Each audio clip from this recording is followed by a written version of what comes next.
in a formation in Colorado, out in the quadrangle in front of the barracks. Colorado is pretty hilly, really hilly. Pikes Peak's right there. And anyhow, the sergeant that was in charge, NCOIC, non-commissioned officer in charge, he came over to the kid, and the kid screwed up at something that he was supposed to do in formation, you know. Maybe we were doing something with marching or something. Anyhow, the kid made a mistake, and the sergeant came over, and way off in the hill, you could see this little white spot. It was a sign. And the sergeant said to this soldier, he said, "You see that sign up there?" And the soldier said, "Yeah." He said, "What does it say?" Well, it was impossible to see.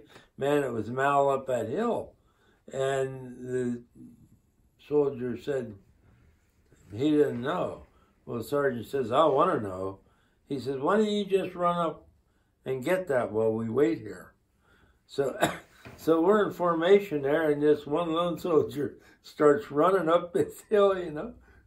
And it takes a while because he's a long way off.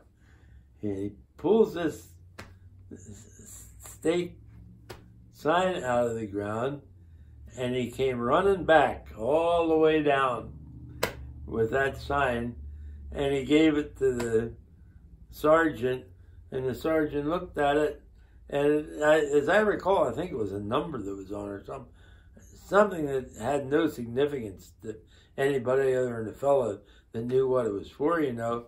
And the sergeant looked at it like that and said, "Well, I'll be darned, here." He said, "Put it back."